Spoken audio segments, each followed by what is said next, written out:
I'll try to be better.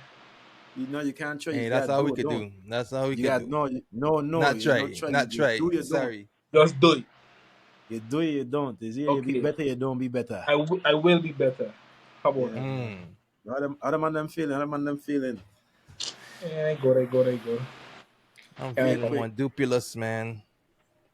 Real quick. Me want to really get into it too much because I feel like I don't exhaust enough mental bandwidth and what's been going on in the last. I say about a month now. The Drake versus Kendrick beef. Been about a month this thing going on now. In the last maybe 2 weeks, it really started to ramp up, and I find myself really consumed by that beef, man. I was heavily invested mentally.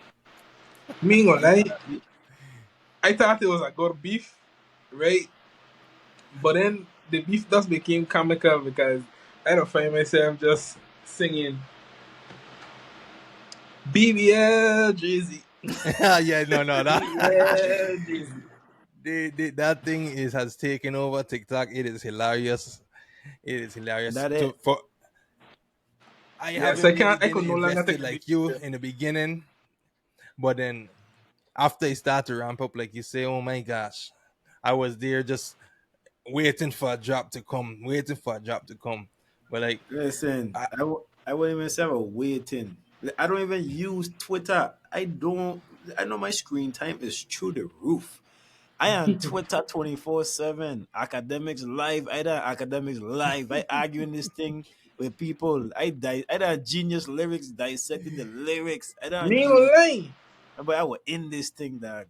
I like them videos of people dissecting the lyrics, connecting it to things way back when and yeah, lines I yeah, never missed. And I know they're TikTok probably was the plug for that. going a little too deep, but Yeah, no, that's the one This thing I would say though. They especially, I mean, Kendrick started off going a little too deep, man. Like it was getting, it reached a point where it started to transition from just dissing, just rap beef to like stuff man get killed over, a man get killed over for yeah, much check. less type stuff. You know, this is man, this is pretty rough, and a lot of people, Listen. it was so dark to the point where a lot of people felt like they didn't even want to listen to it again because it made them feel uncomfortable.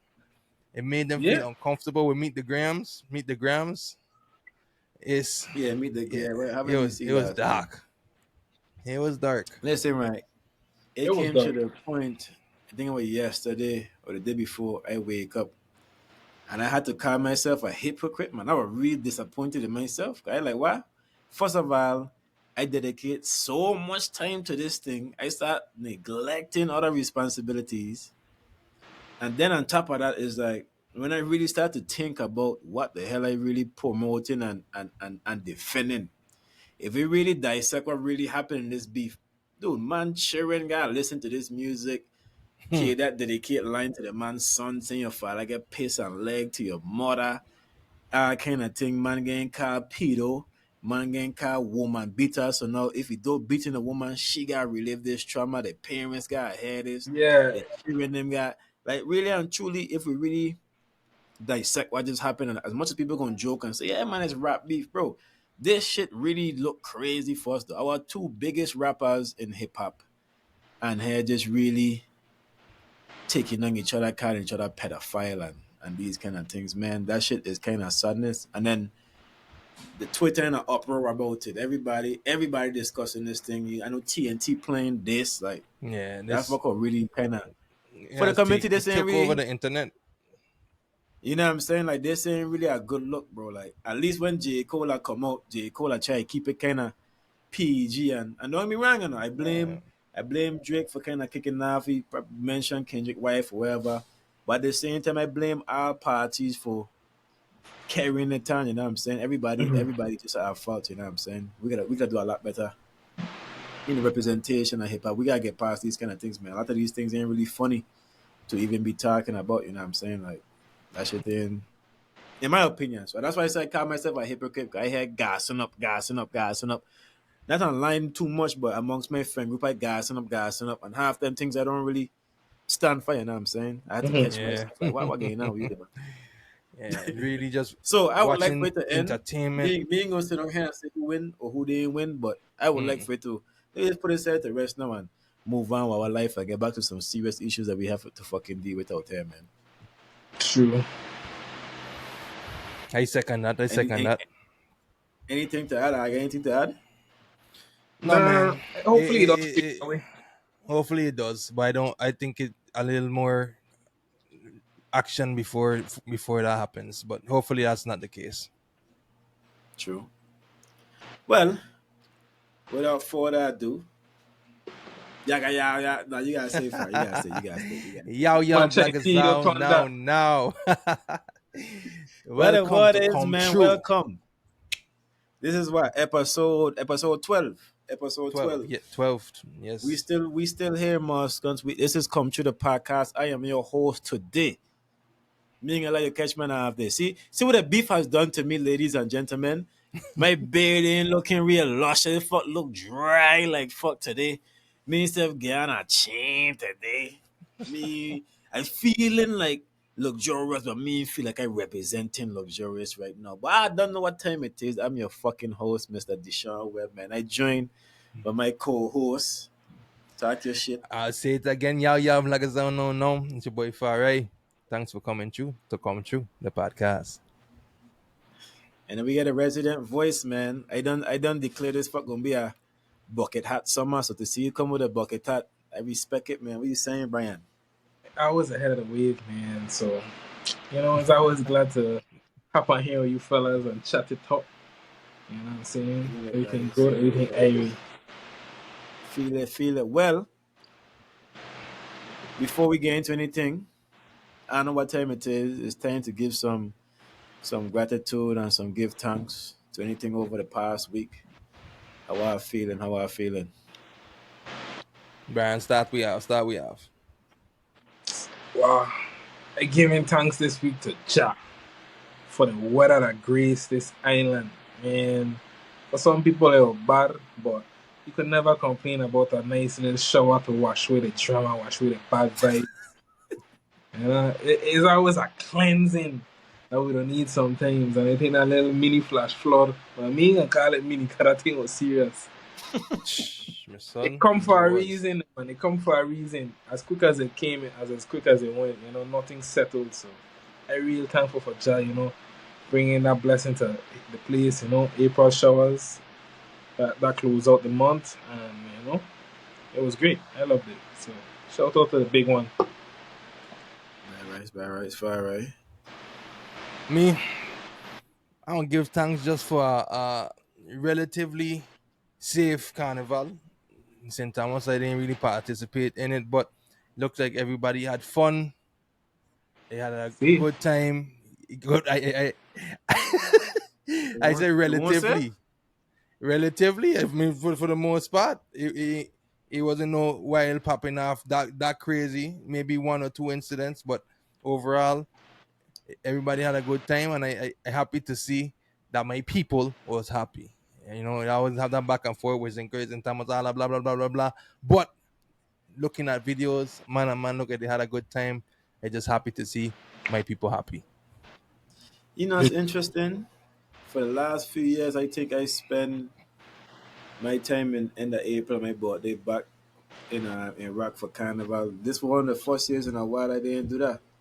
And surprisingly, I didn't really feel like I missed nothing. Usually I feel like, man, I miss a lot, but maybe I get a little old now, man. I didn't really feel too much like, damn, I should have went, you know what I'm saying? I didn't feel that feeling, but yeah, shout out to Rock, man. It seemed like it was a good vibe. I see Born and do your thing and vibe, so. But I giving thanks today for my little princess, them man, Nala Mani. I yeah. I teach them how to download Uno. I teach them to play Uno. So we download the Uno game. So we're able to gain games with them at Uno now. So we'll be running the Uno on my phone and them on the be on the iPad and we'll be rooting up each other. That's good. That's good. So give thanks That's to, No, to, no to them. And bonding. quick yeah, man. small little thing. We, me and Go my ahead. niece had the biggest argument. We went over to St. Thomas, me, niece, nephew, mother, TJ, my sister, Mm. and we just had the biggest argument because we playing Uno, and she got one card. So she said Uno, and then she started putting all the cards away, saying she win. Because her rule, how she and her grandmother played, how they played in the States. When you get one card, that's when you win. That's why it's called Uno, this and that. I telling you, the biggest argument. We talk about Google going through the rules, reading the rules as clear as day, and she still refused. That was That's I never crazy. argue with a little one so much. Other than that, Listen, that was Uno big is argument. Like, a golly. family breaker. Before I My even my take thing, the cards out of the pack, I have to ask, how do you play Uno? What's the house rules? House rules. but this the thing though. This the thing though. I've never heard no rule like that in my No, no, no, life. that's crazy. It don't That matter ain't a house where rule. I You'd have be went. surprised the amount of I've The never rules heard point, that people come that's with Uno. literally the objective of the game, is to who's finished cards of the first. There's game. no argument there. Yeah, I've never heard That's that. a I heard universal no I get start understanding. one killing. card. I Universal get one understanding. card. Yeah, Uno, wrap this shit up, man. Wrap this shit up. I gonna pull up one I gonna day. trade it. I gonna trade it. When I No, get one card, I confused. train it in the pack. Just don't break And I say character. he Stay in it. shuffle. Stay in it. Hey. Before Shuffle. I move on, one of the week. I don't know how to say this. Me, Pinot Noir. I just bossed this battle. So meaning like I still kind of digesting it. My first few steps was good. Um, After a while, I don't know. I gave some time, but so far it's decent. It's decent. It's decent. I might come back next week and give really a full review on it. But for now, it's decent. It's not bad. For those who know Pinot, it's not the sweetest, not the driest neither. But I don't know how I truly feel about it yet. But $20 in Walmart, I don't know how much it is home, but I assume compared to the other wines, it's kind of sweet. And next week I come up with a bad wine, man. Being a like, I getting tired, not me being bougie or nothing, but I getting kind of drinking these Cheap wine. expensive wines. Yeah, yeah. I don't want to say cheap, but yeah, I getting tired of drinking these. I need to. My boy I gotta ramp up. bougie. Yeah, I gotta ramp up for a week, man, and let my taste buds enjoy something nice to reset the palate. But it's mental health awareness month, man. I know we talk about several issues on the pod regarding mental health, and I would like to say that's one of our main focus to try to shift the conversations around mental health and just issues people dealing with. So, of course, for those who don't know, we're gonna be taking that direction for the whole month. I know we gave y'all 2 episodes or maybe 3 episodes that was kind of a little bit more lighthearted, and then we were around my boat at the time, and we had some serious topic with Kevin and stuff before, so we wanted to give y'all some entertainment, but it's time to get back some heavy conversations and really start to peel back the layers of what's going on in our lives and start conversations that needed to be had. With that being said, today I wanted to bring up a little bit of our stories in terms of dealing with issues that have affected us mentally, talk about the story, and then share a little bit about the process of getting over that or working through that or still working through it. You know what I'm saying? What are you doing to kind of work through those issues? I don't know if who wants to begin. I can if you guys want me to, but just share a story about a time where you kind of went through some kind of experience that put you in a less than normal, I would say, kind of mental state. Hmm. Any volunteers? Any volunteers? I'll go first. We Run it, getting run it. serious, man. You know, I know. So full transparency. All about being authentic here, being real, being honest. About 6, 7 years back, I did take a bus chest. I did take a bus chest, and that did affect me very deeply. I didn't even run this by my wife, but I mean, it's the past. Everything forgiven, not forgotten, but everything is forgiven. We move on. But yeah, that time was a very rough time for your boy. I don't know if any of y'all, for the fellas out there, if y'all ever did take a bus chest with somebody that you do truly love and want to create a life with. But godly, I'd say that the hardest part of it all is really how it strikes down on your pride and how you feel as a man. It is, and then it for me personally, it kind of eat up to the point where, like, it's like you kind of upset with yourself for staying. Of course, this is during that time of healing. You like, mad with your self-esteem. You feel like you's less of a man, like you weak because you here and you still want to even be here, even though something like this happened, you know? And it is how I work through that. Really, just time heals all, you know. uh for a long time in college, that I was kind of like an autopilot. I really didn't care. He used to catch my roommate. To be fair, I wasn't innocent in a lot of my actions.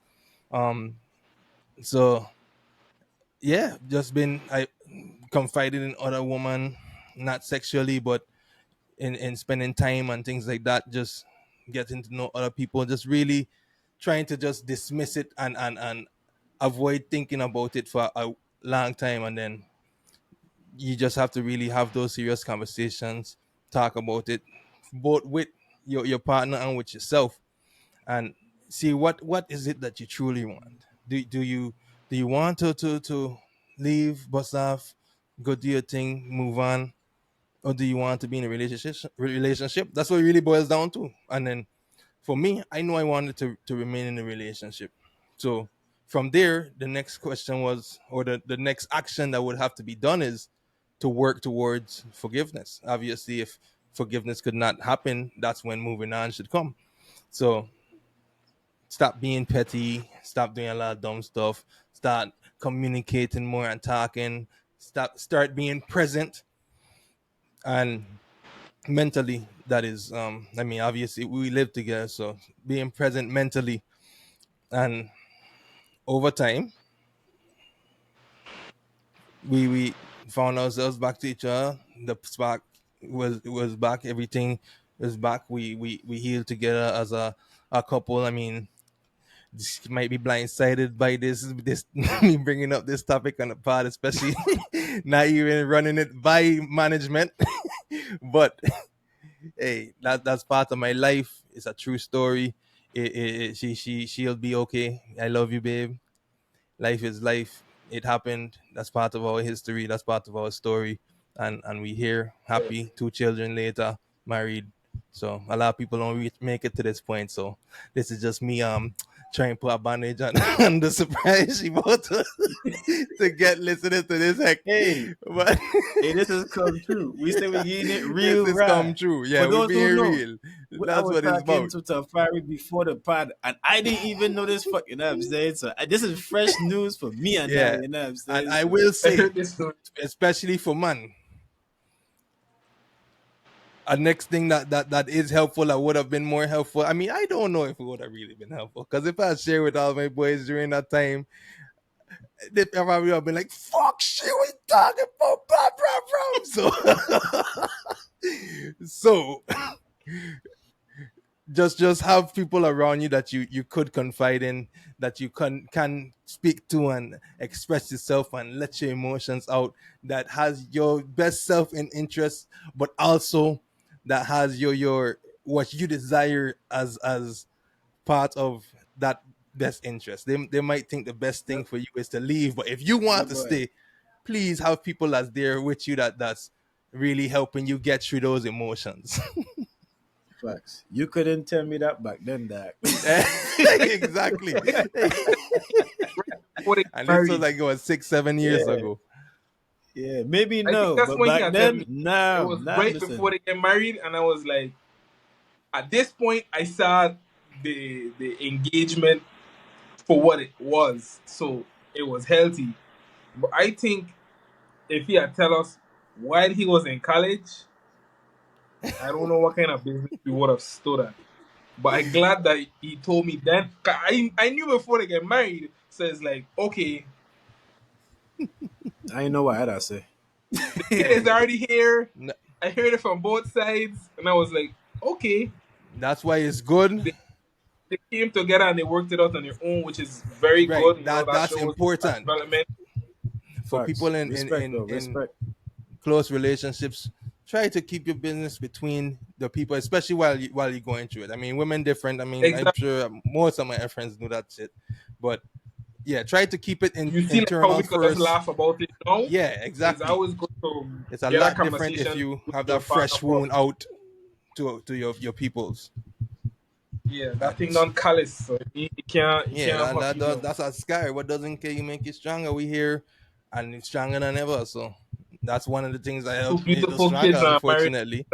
So That's, look what came first. So that's good. All You right, can't I do that. jump They're in. tough. A lot of men know they lose weight and find vices. So Hey, being alive, right? I lose weight, but I already been a big guy. So the last weight that just made me look yeah, the man. fine. A good boss chest is always It good for put me in the good for market control, man. without even have to work out during that time.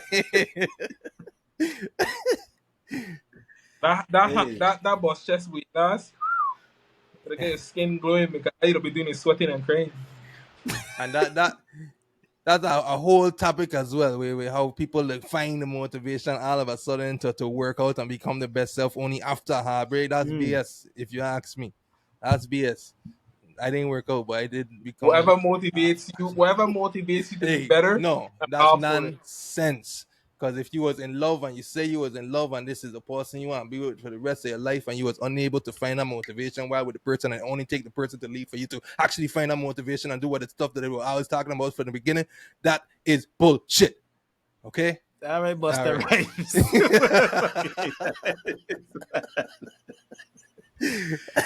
All right, man. I'm gonna jump in. We're gonna get heavy. We're gonna just keep this episode heavy, you know what I'm saying? So, I've been in the military for technically I'm still in the military now for those who don't even know that. Technically, I'm kinda still in. I just don't report. I have report for duty for I don't even know how long now. Little deal that we had to work behind the scenes. But I've been in the military now for what's this year would have made the last 11 years. And we've been through a lot. I've been deployed, I've been all over. But unfortunately, and I could talk about it now, I've also experienced 5 different suicides. You know what I'm saying? Of friends of mine in my unit, people I've been to base with, people I used to play game every day with. And I think like while it was happening, I want to talk about it because I'm sure there's a lot of people who experience it and who may not have experienced it and unfortunately may go through that in a point in life. So I feel like sharing my story kind of may help hopefully somebody. So when the first one happened, when one of my dogs, Maynard, a brother I used to play game every day with, and it's so funny, right? Because I feel like the way the world have been going when we start to see social media really ramp up because he was years ago. We get to a place where we so fucked up that everything is a fucking joke. Like we make everything into a joke, especially in the military. The culture is a lot different than the civilian workplace. So like certain times like jokes that you would make in a civilian that you can't make in a civilian workplace. In the military, they don't give a fuck. It's kind of cutthroat. You on deployments and shit. Nobody give a fuck. So you would say some real dark things.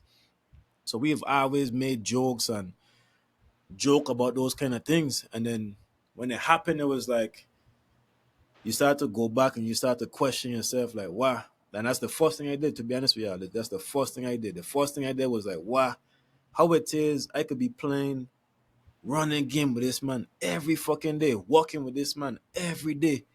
We cracking joke, everything seemed cool again. But this man house, we beating drink till we fucking drunk. I remember Thanksgiving Day, we walked till maybe like 4 o'clock in the morning, me here and somebody else to Thanksgiving Day. And don't remember that's a traumatic experience thinking about it going back, like wow, we guys are go home to our families, we gotta be at work Thanksgiving Day. And then to hear it happen, it was so like confusing, you know what I'm saying? It's like wow, you really never would have thought. And then in the moment you start to think back, and when you start to think back, you start to pinpoint everything. Like, wow, maybe this when he had said this joke, he was dead serious. And why the fuck I didn't take it as dead serious? You know what I'm saying? And it put me in a dark place, and it really made me look at like just life and my relationships with people a lot differently. You know what I'm saying? Like I really started to be more in tune with listening to what people are saying. And as much as I may joke, I'd have still try to get a little deeper side of them because sometimes with your co-workers and stuff, you get a little bit close to them, but you don't really get that close to them so you really dig into their life. And I feel like as humans, it's kind of a responsibility sometimes to kind of sometimes you should ask somebody like, hey, yo, what's kind of going on? Because I don't feel like sometimes I don't ever ask my friend like, hey, what's going on with your life? And it just, I would say in a sense like it's like almost like a superficial friendship to a certain extent. You know what I'm saying? As much as we close, we ain't really that close, and I really ain't really understand these man. And though no, I don't really blame myself for missing anything. You know what I'm saying? Because I kind of understand. I've been through therapy. I've been through different counseling sessions to kind of understand why those things happen and why people do these things. And I get it. You know what I'm saying? And it kind of make me look at things differently. When now I a little bit more invested, and I may ask somebody like, "Hey, I know we're joking and stuff, but everything good?" You know what I'm saying? Kind of making sure I keep an open flow of communication so that people don't ever feel like they shut out. You know what I'm saying? Because some people don't want to talk to you because they don't want you to see them in that kind of light. And at the same time, we're not that inviting to these kind of conversations sometimes. You know what I'm saying? We're like, people don't want to feel bad in front of you and those kind of things. And I feel like we owe it to each other, especially if you're going through stuff. And sometimes it's the strongest. People are seeing the strongest that you never ask them how they doing, you know what I'm saying? And they're looking at these things, and everybody sometimes will need somebody to be able to talk to. So that'd be my bit of advice for one, to help your friend out who may be going through something. Ask more questions, check in. Yeah, man, no, I had to tell her I love her. I really, really I got a lot of my friends, male friends, I had to really tell her, man, like, I love you, dog. And I know there's this stigma and stuff behind men doing these kind of things. I feel like now is a little bit more open now, but growing up is always like you never really hear men telling their friends they love them and these kind of things. But I really started to show my friends the appreciation I have for them, you know what I'm saying? And I know both I have reached out to both I and said like give thanks for the motivation, give thanks for being there, you know what I'm saying? Throughout my whole journey and everything we're going through. Just like Tafari said, sometimes you need to have these people where you could share things with and be able to have the conversations with. And never blame yourself, man. Everybody going through what they're going through, and though you know something, though you recognize something, you may not have the solution for that person. You know what I'm saying? All you could do is do your best and find comfort in the fact that you did your best and realize that everybody will make a decision for themselves. You know what I'm saying? So never blame yourself for what somebody else may do. You can't control somebody else's actions. But try your best to help. Try your best to check in with your friend them, especially the strong ones. Especially the strong ones. Sometimes they carry in battles that you can't even imagine because they look so strong, you know what I'm saying? So check in with your friends and check in with yourself as well. Y'all gonna hear the common theme a lot throughout this whole month and the next few episodes, to seek therapy and seek help and seek these conversations if need be. And we gonna I think we're gonna drive it home, you know what I'm saying? Even if you're good. You know what I'm saying? Like this thing ain't just for something when you're in a bad place with, and that's how we think of it. And I won't go too much into it because I don't want to ruin some things that we have coming for y'all. But whether you're good or not, check in with yourself. Go seek some help. Talk to your friends. Show your appreciation. Show your love. Make sure your friend them good. Offer a helping hand. Each one teach one. We're a village, you know what I'm saying? That's the whole point of humanity, in my opinion, to be able to lean on each other and help on each other. Lean on your partner, meaning your relationship partner, lean on your wife, lean on your mother, lean on your parents, lean on your friends. If we're not gonna be here for each other, what's the point of us having all these relationships and these circles, you know what I'm saying? And that's the one yeah, we're gonna spin back if we get time. But that's the one I gonna give higher based on my personal experience. And before I go, rest in peace, my dogs, man. Hate to see how I go, man, but we're glad. Yeah, I should be in a better place, you know what I'm saying? Rest in peace, guys. That's real. Rest in peace, man. Bryson, what I'm you with got that for saying, man. us? Brian, what you saying? Yeah, suicide is always a tough topic, you know. Tough, bro. Tough. I lost two friends myself to suicide. It's always a tough thing. You don't really know going through what going on. So, yeah. My own, usually I'm a chipper guy, so I think my own was my experience with mental health. I think I just had to get to the lowest point. And that was in college. I mean, I'm talking about a low point. That's the only time I actually had to seek help, or help was given to me. That was my first experience with therapy. That was my first experience, I guess. Like, okay, the world we live in, everybody like to toss around these self-diagnosis. Like, my first experience with like actually somebody telling me I have anxiety, mild depression, stuff like that. And it came Oh, my mind as a oh no, I don't know. Maybe between my sophomore and junior year, I don't necessarily know what brought it on. I guess. I mean, yeah, it had several factors according to my therapist. My financial stability. Because I mean, I went to the illustrious school, Howard, and they were famous for just raising tuition. I don't know. I think every year that I went to Howard, the tuition went up every That's year. crazy. So I remember having to take out like a loan because the scholarship wouldn't cover everything anymore. Extra classes got added to my major requirement to graduate. That couple with like some other things. To be honest, too, I feel like it had to do with me trying to run a race with my peers, bosses, running my own race because like you want to graduate on time, you want to be able to max out on your credits. So by your senior year, you can have a more relaxing time. But I already started behind at it everybody else because of my first semester because I couldn't get registered for everything in time. I didn't have too much help with that. So all of that accumulating in my somewhere between my sophomore and my junior year, it just get like dark for me. Like, and I didn't really know I was going through it. I found myself like regressing from friend groups. I was in like a budding relationship that they just stopped through just lack of communication, and that was very poor. But just I didn't understand at the time what was going on with me. I find myself like I wasn't any social media. I think that time was probably the least I would communicate with my dad. Well, especially you, Tafari. You weren't communicating with anybody, but like I don't think I would hear from web. I will So have to like great for a I don't, while. like a phone was practically to me like an alarm clock. And it mean nothing. I used to just leave it. Like I find myself roaming DC all 1, 2 o'clock in the morning, just walking. And keep in hindsight, this is the beginning when they first start to shoot black man.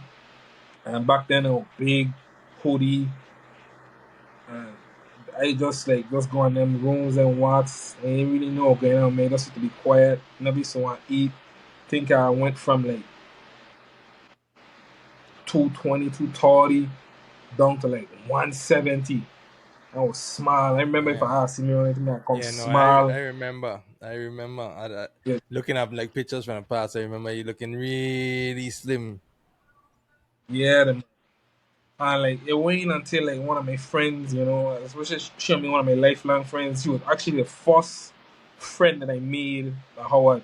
Literally, I don't know. Americans kind of different. Just walk up to me, introduce herself to me, and say we're gonna be friends forever. And up to this day, we still friends. And like, her mom was a therapist, and like she started to take heed of like me like being like outside of class. I just be absent. I wouldn't hang out with a friend group. I wouldn't come and chill with most people. I just go and do my own thing. And, I didn't know her around me, and then like she, tell me, you know, she didn't even like I don't know. I think she duped me because at first I know her mom was a therapist, but she didn't like like tell me I should go and talk to her mom. Like she was like, you should come to by us for Thanksgiving. Come here, I wasn't going home or whatever. And I spent that time, and I noticed her mom coming to talk to me on the side and telling me like her daughter been telling her certain things, and then she told me like we could actually talk one on one. That's dope. She gave me some tips, asked me like what was going on, and then like she took me on as like a patient, but for the free because I was broke. So I thought that was a real kind thing, that, That's like dope. even though you think no, you hiding what going on with you from people, like people who really around you and know your true character, could see that shift and that change in you. And like she brought me here, not to know like forcing it to me. She like happened organically, inviting me over for the weekend and started to have conversations with her mom and like just get those like little tips and tricks to like change like how I approach myself and don't be too serious and to take things more lightly. And like that's when I read. That's the first time I actually believe in it too because when I started therapy, I'm be honest, it just thought it was a heap of mumbo jumbo, like something that like Facts. somebody else telling you.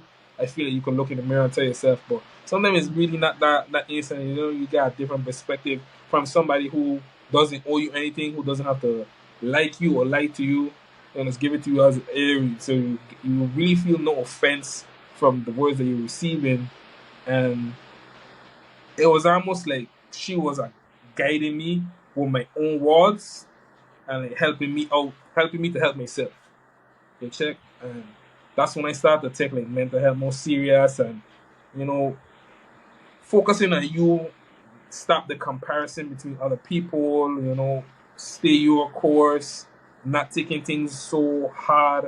And, like she really helped me, and to this day, you know, like I'd always think back to her and see that. And For obviously sure, my for sure. friend is gonna be my forever friend because she saw me when I was in a dark place. And you know me, I don't like to talk about things. They be like, man, I know something wrong with me, but I was like, man, ain't nobody has problems. So but she took it upon herself to put that hand and connect me with somebody who could truly offer me the help that I needed at that point in my life. And I never needed to go back to therapy since, because a lot of the things and the lessons and the conversations we had when I was in college, when I feeling that type of way, feeling down, I don't just think back to those things and fix back myself, and I try to offer those words to people when I see them in that certain state as well. Not that I'm a professional, but because I experienced and I knew the different mantras and lessons that she was able to give me, I try to pass those on to people. So that's my experience in that aspect. You All right. know, I was thinking about that while you were talking and sharing your story. I was thinking about like an interesting concept. Mm-hmm. That's the concept of being healed. You know what I'm saying? Are you ever truly like healed? I feel like the healing is more so as a process that you're gonna continuously go through a healing process through life. You know what I'm saying? Because continuously something gonna come up. I think the scary part about it is sometimes you don't say realize sometimes that you're slipping, especially if you're not aware Mm-hmm. about the things that could happen to you and not that self-aware. Sometimes you don't even recognize until sometimes it's too late or somebody else have to bring it up to you that you kind of like, hey, yo, what going on? Like, you ain't really being yourself because you're so caught up in the world and you're so caught up in everything and you find Yeah, yourself in that it's treadmill, you know something what that, I'm saying? that I like you say, it's something that has to be monitored, and unless you know your triggers and the signs that you're slipping, you won't even notice until you Right, already right, fall. right. So like you said, like That's why it's it's something that has to be monitored. You can't be like, okay, I'm fixed and I put it behind me. You still have to somehow be aware, like these are the instances that can make me feel this way, and if I feel this way, I may fall. So you have to know what's gonna get you there. You have to feel the same. You have to know and be self-aware, like you said, because it's a right. That's the ever-growing biggest process. thing right there. That's what it's so important to be self-aware and to learn yourself and to understand yourself and just grow that relationship with yourself, because oftentimes you just really, unless something is physically happening, like you literally trying to unalive yourself or anything like that, that is sometimes go Honestly, it's unnoticed for millions of people. And then I guess I'll attach that to another experience for me, and then taking it back to college as well. When I went to I transferred from UVI, University of the Virgin Islands, to the University of Florida. That was in 2016. I never had any experience being anywhere where I was in the majority, my race, black people. I mean, I've been to the States before, but I mean, when you out and about, you ain't really focusing on anything like that. But at UVI, at UF, which we consider a PWI, predominantly white institute, that was like just extra pronounced. And I've never grew up even having conversations with white people or anything like that, so it was a little different. And the culture shock was real. And then I'm went to school for mechanical engineering, so my classes, I already did all my easy classes back in UVI. So coming up, it was strictly only just like engineering high level courses. I didn't have any fluff to throw in between my courses. It was just all rigorous stuff. So all my classes was filled with just Caucasians, and maybe that or one or two black people. You have some Indians, Asians mixed in there, but you just don't have your representation. So, and then I do get a little anxious around strange environments, which I would consider that to be a strange environment. I wasn't familiar to it. It was uncomfortable, and that first semester was really rough for me because I just didn't know what to do. I people be surprised when I tell them that I'm a shy person. I'm not really a social guy now until I get to meet and get to know someone, and I don't usually make those contacts or initiate those contacts. So I would go from my classes of like 200 individuals, 50, 60 individuals that's predominantly white, just straight back to my room because it was just uncomfortable being outside on that campus, especially for that first semester. I didn't even know they had a black community. I didn't know they had a whole black alliance. So I it was really rough for me that first semester, and I just stayed in a bubble, stayed in a cocoon.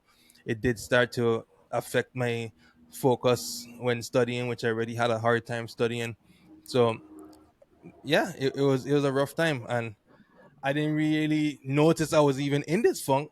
I was just on autopilot, classroom, food room, classroom, food room, and it wasn't until my second semester that's where I actually met the black community. I was just walking past, we call it Turlington. That's like a courtyard like area where a lot of the different organizations do tabling and spread the information and share the information.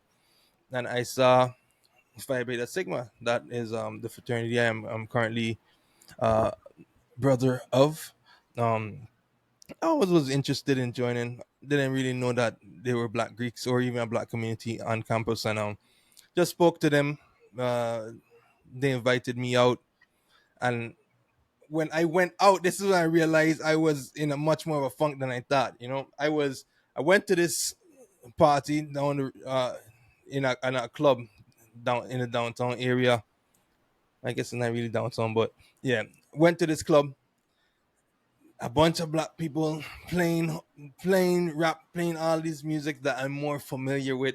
And what's funny, these two guys, they spark up a joint next to me while all this partying going on. I'm in the back of the crowd just watching, and I start to shed tears from these two Sheesh, dudes that's crazy. smoking a joint because I really felt, as weird as it is, comfortable and comfortable for like the first time, and it was then it was like whoa.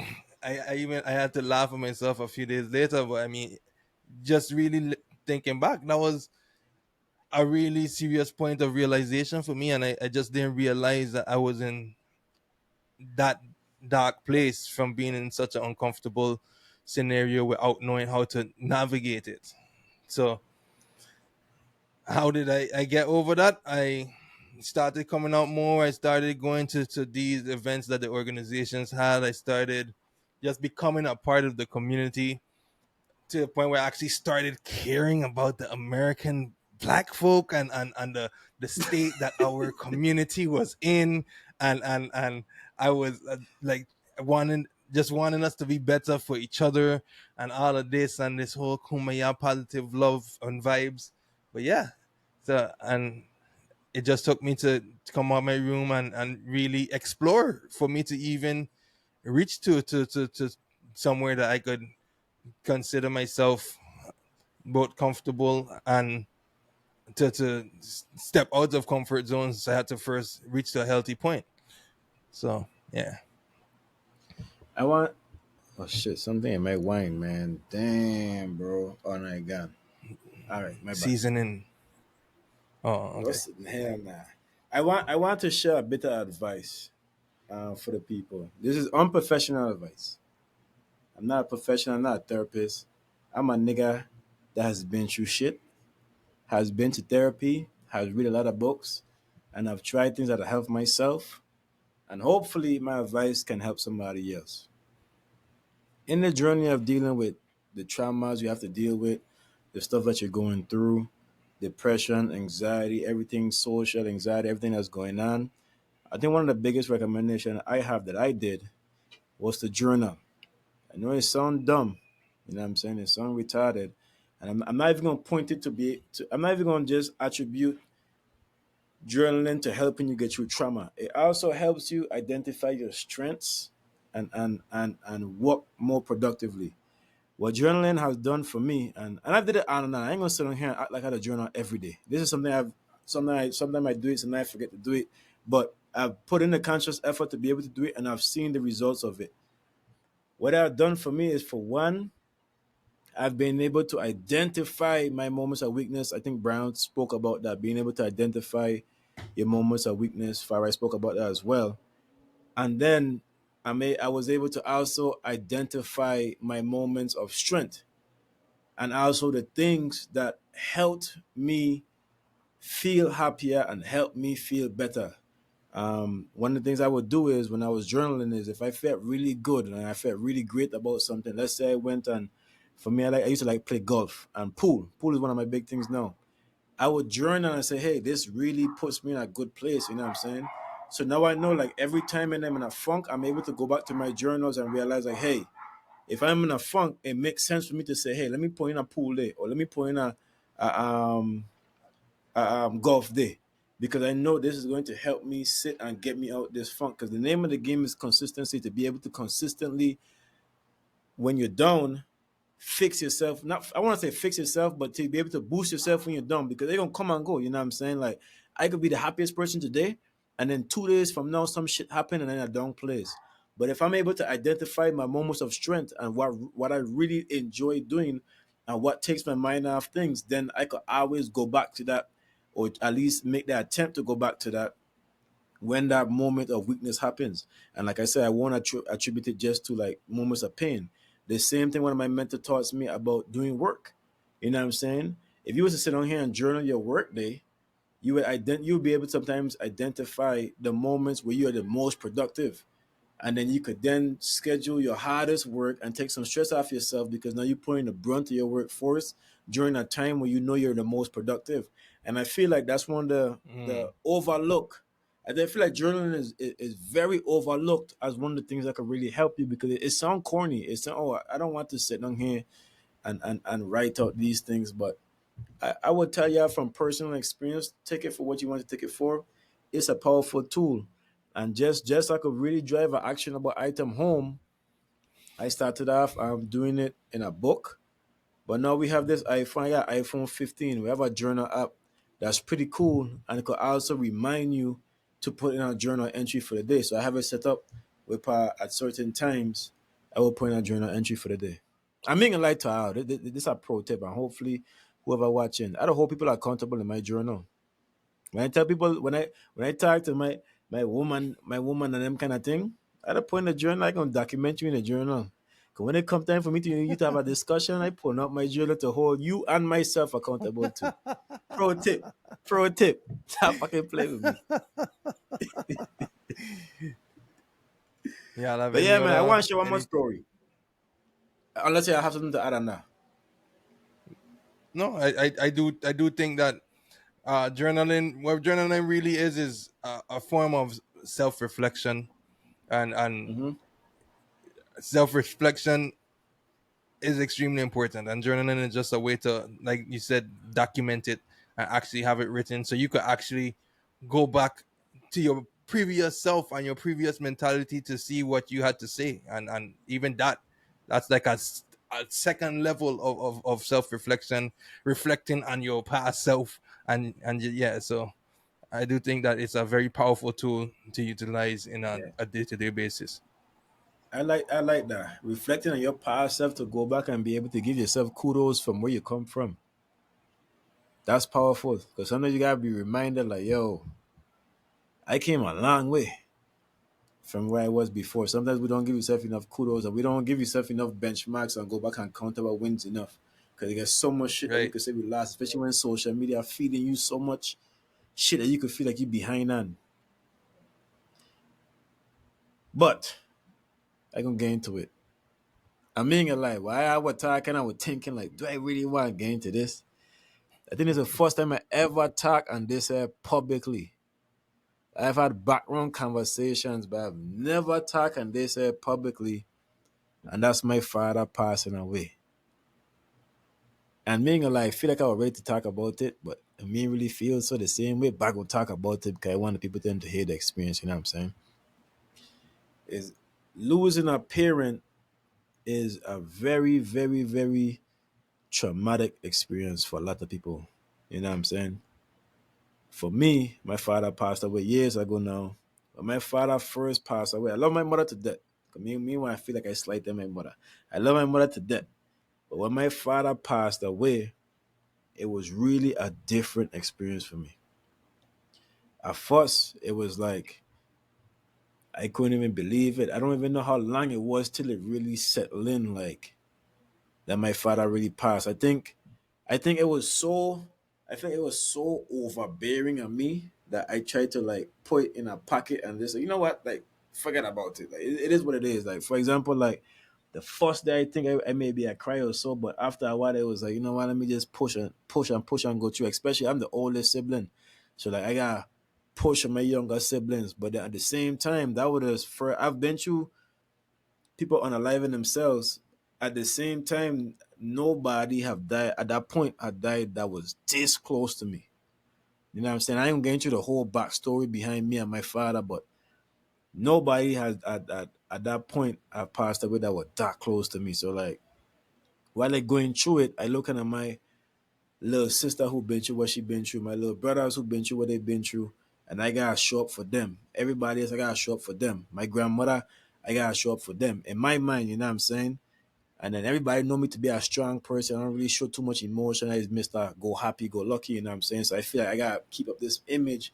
So I kind of put in the back of my head, like, man, let me just try to what is it? Compartmentalize it? Or what it is? Compartmentalize. Yeah, compartment. Like, me ain't saying Compartmentalize. the word. Yes, that word. Don't diss me, all right? But I try to put it behind me. And to be honest, I don't think it was like till maybe like even funeral come, I trying to like keep everybody happy. I cracking jokes in the funeral. And I don't get me wrong, and I dying inside. But I don't really think it was till months later when this thing really hit me like my father really gone. I gonna never be able to talk to him. My father was an entrepreneur. After he went through his life, he started to take an entrepreneur path. So like when I started seeing success in that lane, and like some of the things he was teaching me when I was younger about like food, and when I'm able to teach other people these things and take on some of the philosophies that he had, that's when it really started to hit me like, bro, I feeling so proud of myself. And then you thinking in my head like, wow, pops, you were right. Like all these things here walking out that game Ola.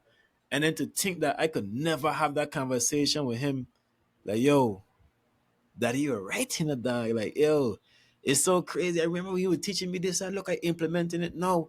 And then even stuff with his faults where I learned things that he didn't know is like why I can't go back and like help him build what he was trying to build.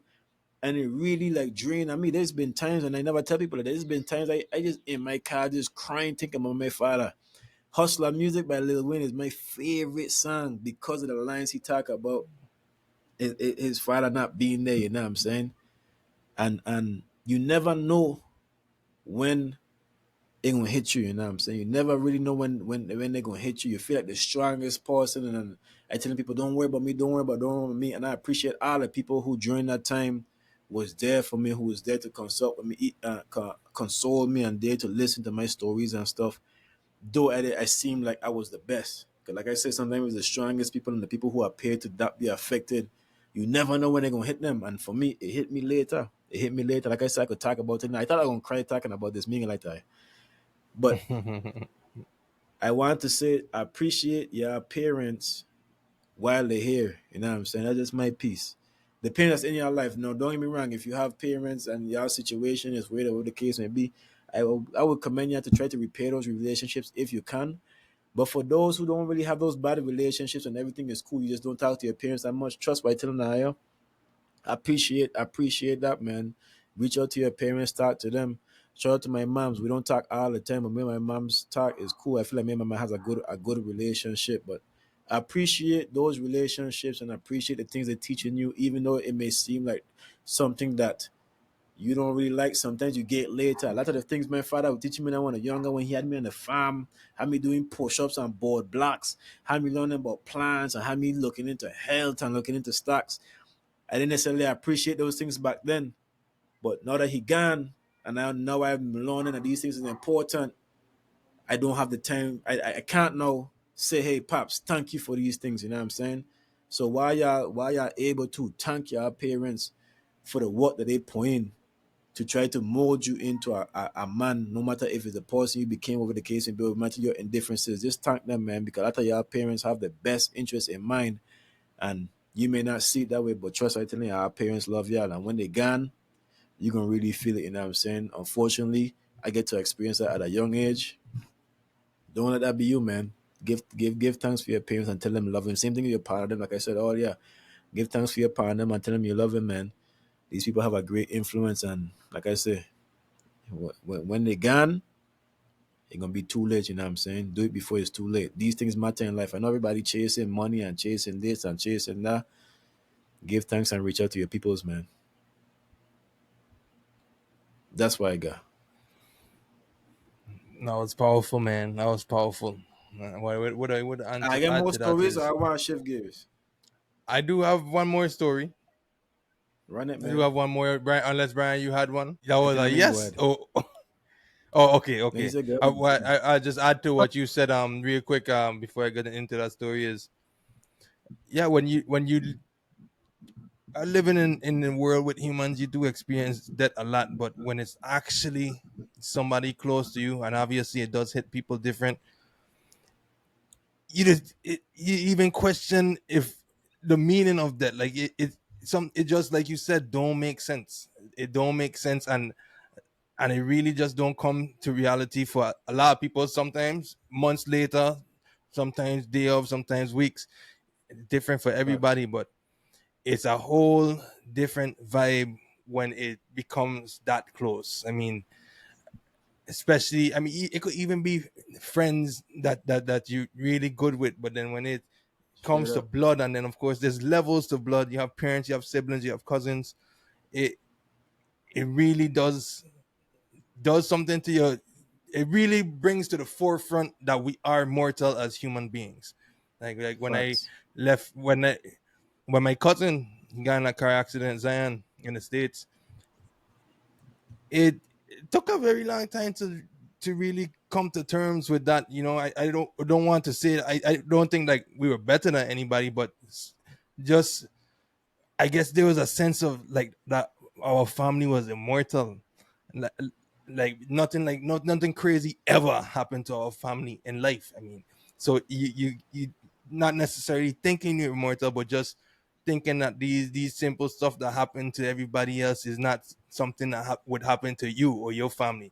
And then when it does, it kind of just makes you just think about everybody. And for a while, I was just scared of death and everything when it happened, when Zion passed, and just really just thinking of the mortality and vulnerability of my entire family, and just living in fear for quite a while. But that's all I wanted to add there. Glad that you are in a better space for sure. Rest in peace to your pops, because I know that had to be devastating to you. Can't even begin to imagine the type of pain is involved with losing a parent. It's extremely scary thought that we all do have to die, and that day will come. True. That's a scary thought, but living in the moment is all we could do. That's not Facts. today. That's not right now for those who are with us. So appreciating who you have, who is there, even if you don't have a good relationship with your parent, to try to mend if it is mendable, and if y'all are on Facts. talking terms, just reach to a writing a letter. Even if you have a parent that passed and you weren't good with them, just write a letter expressing everything, and Facts.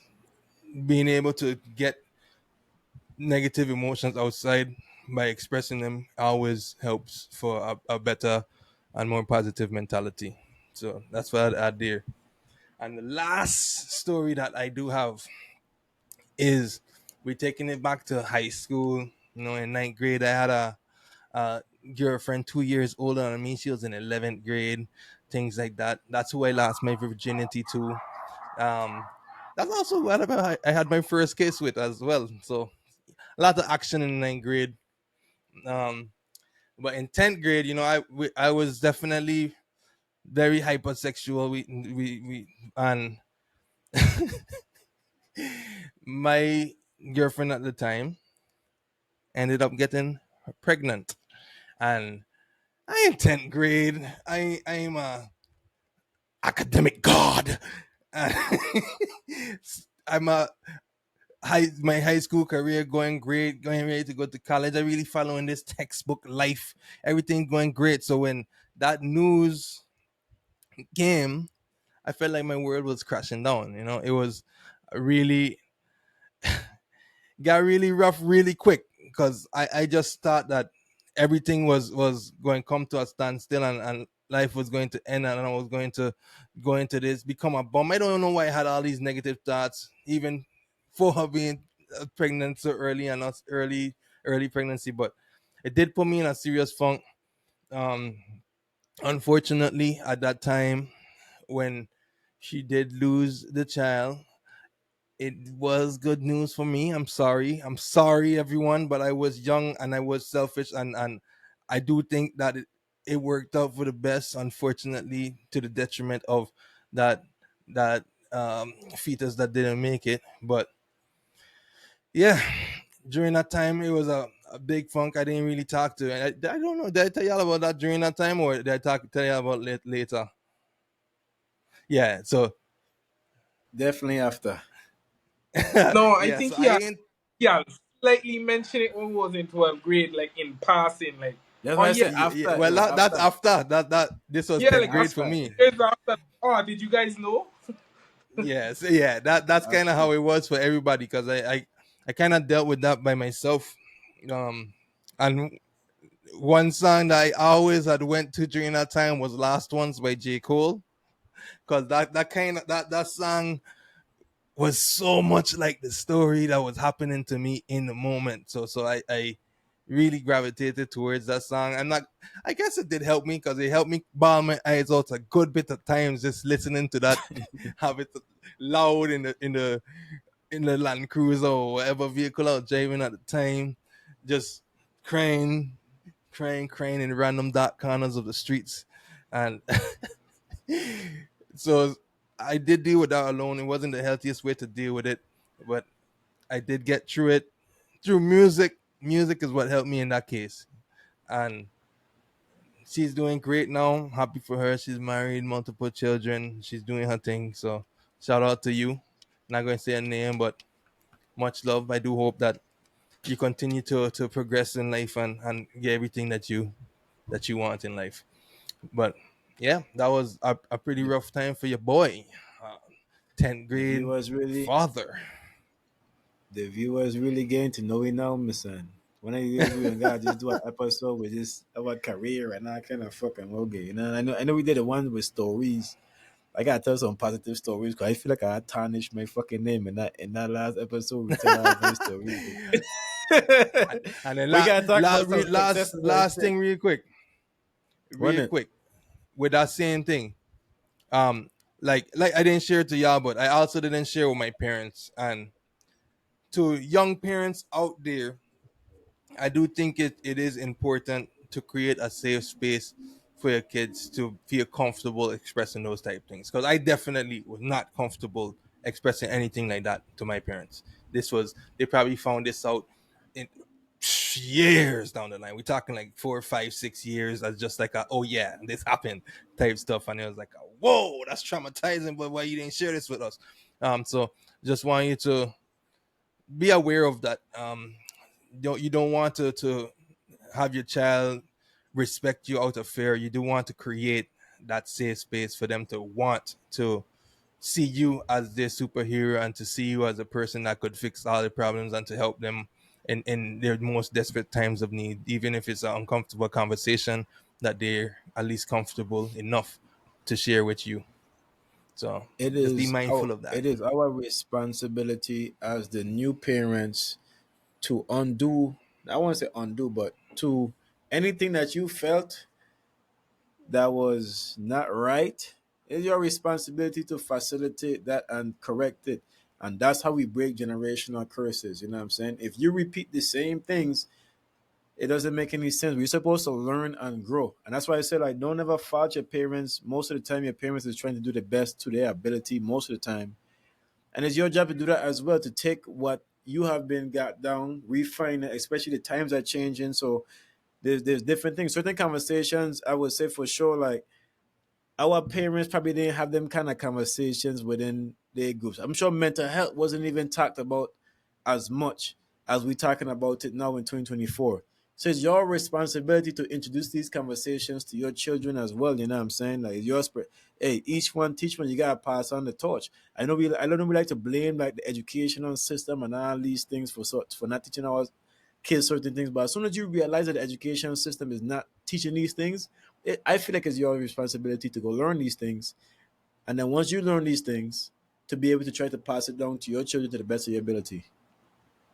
And that's what I have to say on that. Yeah, and But that's a strong topic to talk about in the future as well. Just we kind of don't taking things into your own hand, not depending on government and stuff. But we boom, we get gonna get back to into you. that for sure. I get on the top. I think I have it on the topic board. Well, if I don't have it on the topic board, I can put it on the topic board. Man, you have anything to add on that before I move on to the last topic? No, I think Irie. I'll touch the bases. Last thing I want to talk on is what we've been talking about, a lot of mental health issues. We've been sharing things that, to be honest, we haven't even shared with each other until on this pod, you know what I'm saying? So that's really dope that we are at the point that we could talk about these things and share these things with each other.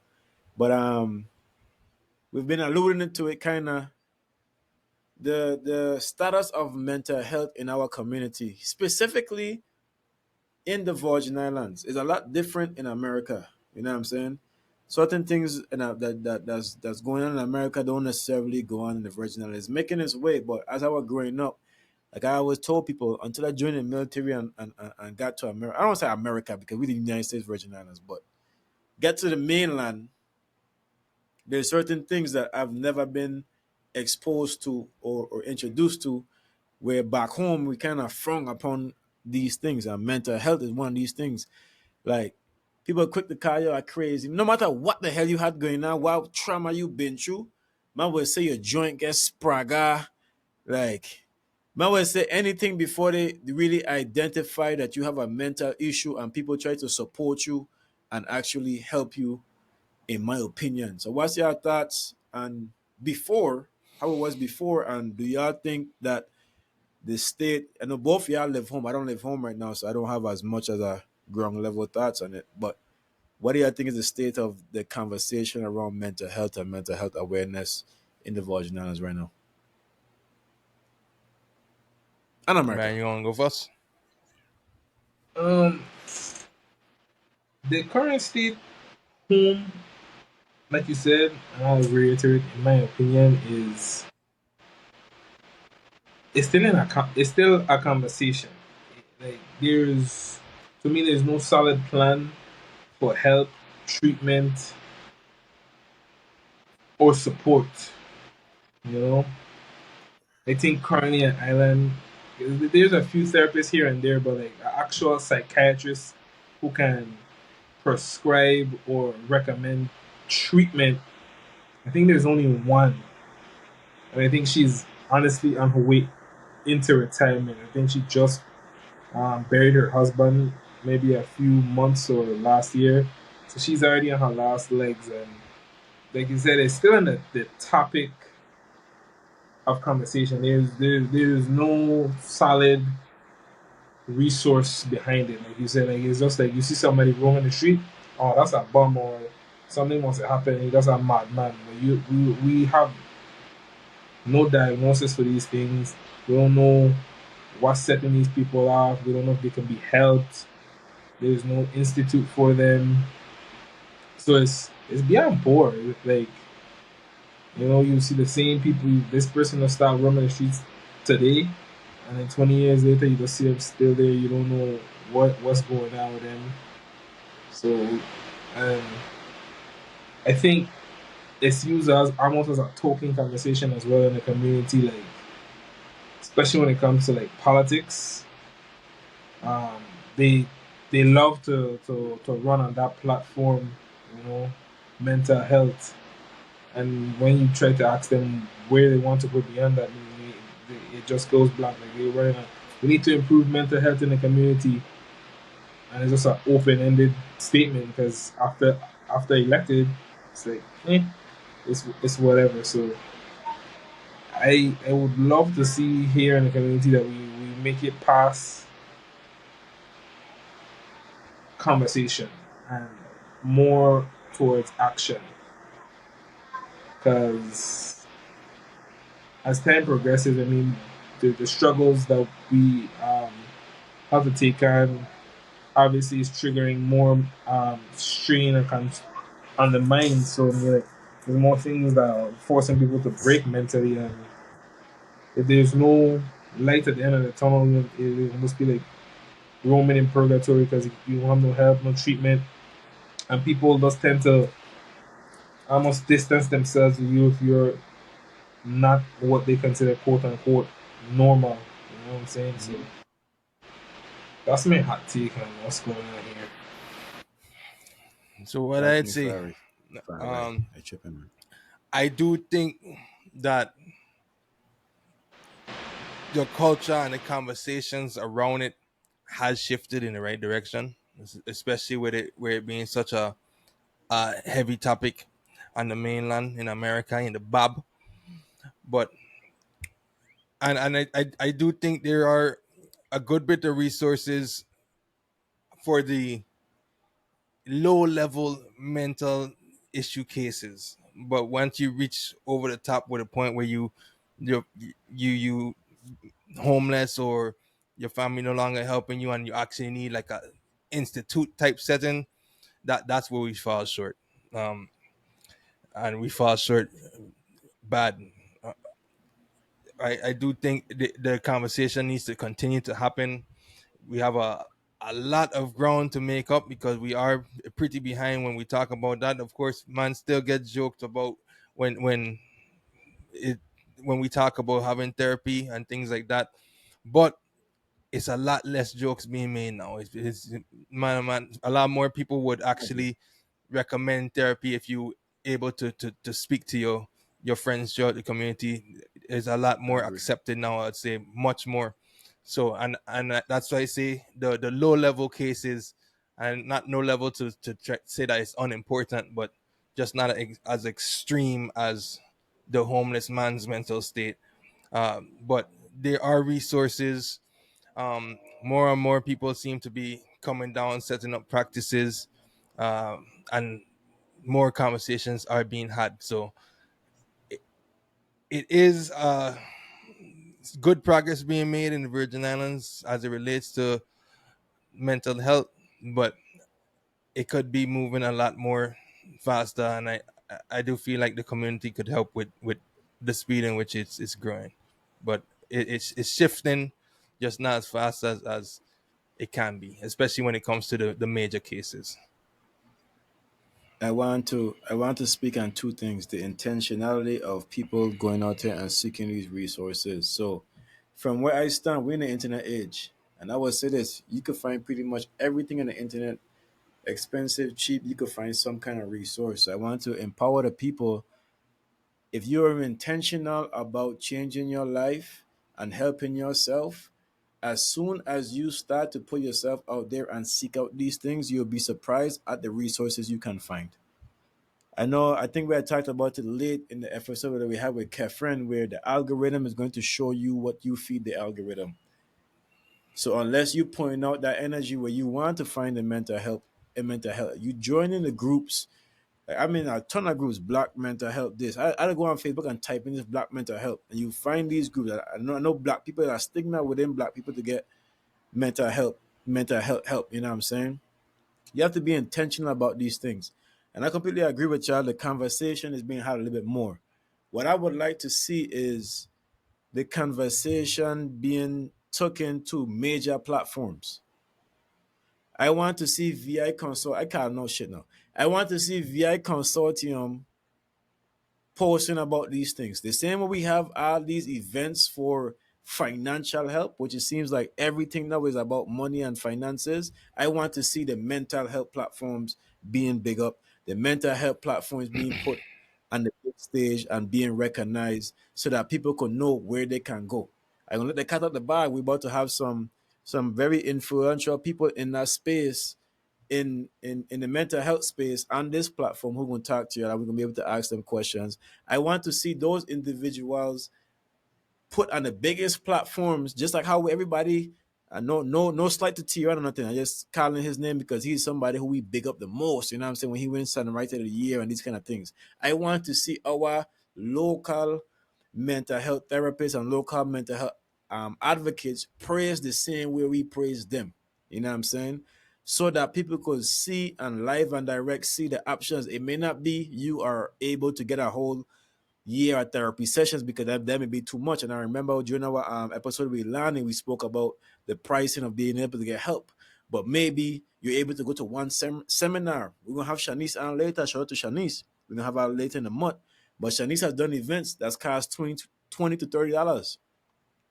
If you are serious about seeking help for your mental and you can't afford maybe a bunch of therapy sessions, you can't tell me you're not going to afford $20 because I know you're going to find it to go village. I know you're going to find it to go buy costume, $700. I know you're going to find it to go buy this. You know what I'm saying? But maybe it's just a case of we not really broadcasting those avenues to the people for them to be able to see it and take advantage of these things. So I empower, and whoever see this, I empower the platforms, the bigger platforms, the platforms where everybody get a melee information or whatever information to start, especially this month, you know what I'm saying, of all the months, to start to highlight these creators, to highlight these people who is putting on these events so that the people could seek this help. Because really and truly, and we alluded to in the episode with Kefren, mental health, emotional intelligence, these are the things that's really driving change in people's lives. And I'm talking about from an economical level, I'm talking about from a financial level in general. As soon as you start to dissect the mind and dissect emotional intelligence and dissect relationships and dissect humanity, is when you really start to make major changes within yourself and major changes without the world. So let's take it as serious. When we talk about the children being the future, where is these avenues for the children? We don't get into that. We don't get into this in later episodes, but I want to see more intentionality from. I don't even know that's a word. Is that a word? Intentionality. That's a yeah. That's a word. All right, cool. I want to see people be more intentional about driving this home for the culture, and I think this is the best month to do it. I know we have come true. We're gonna bring it to y'all. Y'all, we got some dope stuff coming on the line for you guys. Hopefully, you guys enjoy it. Well, not hopefully. I know you guys gonna enjoy it, and I know hopefully you guys share it to death. I'm gonna send it to all the major platforms so they could put it out there, so that we could do our part to try driving, like Brian say, the action behind it. It's one thing for us to sit on here and talk about these things, but let's start putting some action behind it and start really driving home the importance of these things and how we can really change and shift life in general. You know what I'm saying? I think that's all I got. That's my take on it. Let's keep having the conversation. Let's start putting action. Bigger platforms. Let's start putting these creators out there, including the news platforms. Home too small for us not to know all the Virgin Islands mental health creators. Shout out to everybody that's doing their thing. Shout out to everybody that's putting out their content. We behind y'all. If y'all see this video, reach out to us. We're gonna have you on the platform. Let's get this conversation shaking, man. Let's really start to change the perception of life out here, especially for men, man. Men don't want to talk to nobody. Men feel like they can't talk to their woman. Men feel like they can't talk to their partner for they make long. Let's change that narrative, you know what I'm saying? I ain't wear my CTN chain in a long time, but that's what CTN represents, man. Let's change the narrative. Let's change the conversation. Let's start to build a better, stronger community and just enhance the human experience.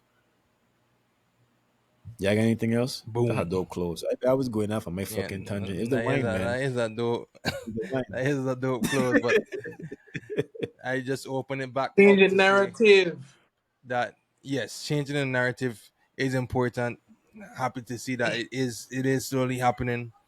Mental health is extremely important, and if you're not in a great place, it might be a good time to talk to someone. No, even if you don't want to start with therapy, start at least expressing how you feel outside of just yourself. And like Webb said, there's a lot of resources. There's resources locally, and there's also now FaceTime therapy sessions that you could do if you're more comfortable with doing that. So there's a lot of resources out there to help you, but it does start with self reflection, self awareness, and actually admitting to yourself that you're not in a good mental space. Because one of the biggest things I'd say with people even seeking help is that they're in denial, to the point where even if friends Right. mention it to them, they get They don't want to defensive hear and it. and don't want to hear it. Exactly. So it starts with you, and really just being honest with yourself and self-reflecting, because we all get down, we all have our ups and downs. It's not unique to any individual person. We have these shifts in our emotions, and sometimes it's a little more dark than typical, and it's harder to get out of, and we're not able to get out of it by ourselves. So just be willing to seek external help, and that's where I leave this. Well, fellas, Brian, you got anything to say? No, I think you guys did a wonderful job closing it off, tying up everything.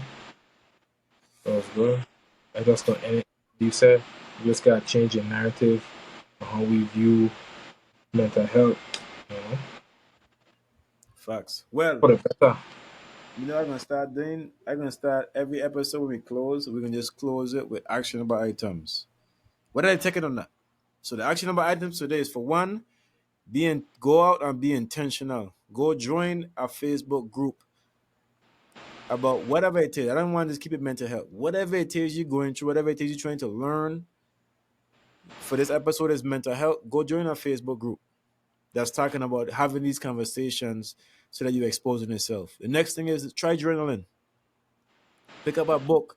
If you just watch this episode or just watch this clip, pick up a Write up. little journaling book or pick up your phone. The journal app should be on everybody's phone if you have iOS 17, whatever we down now. Write out how you felt about the day. Write out something, you know what I'm saying? That's the action number items for day. With that, look forward. There's going to be a power pack month for you. We're really trying to put it together to really drive this issue home. So, as usual, we appreciate the support. I want to give our extension. I know Tafari been thanking everybody, but I want to give our extension and thank everybody for supporting me. You know what I'm saying? Especially the people who support me and who don't even know about Tafari's story. Because one thing you from the Virgin Islands, you know of Tafari and so forth. But some people don't even know about the situation, and y'all support to just have the strength that y'all support me and I share it. So I want to give a big shout out. I saw it, you know what I'm saying? I want to give a big shout out for y'all as well. And big shout out, like I say, what good is the community if we ain't gonna help each other, you know what I'm saying? We gotta start watching face and start to really help each other and get back to the human experience. So give thanks for everybody who donated to that cause. And shout out for my boy Tafari for being vulnerable enough to go out there and ask for some help, you know what I'm saying? With that, it was another dope fucking episode. And I like to cuss. I don't care what nobody tell me. It was a dope fucking episode.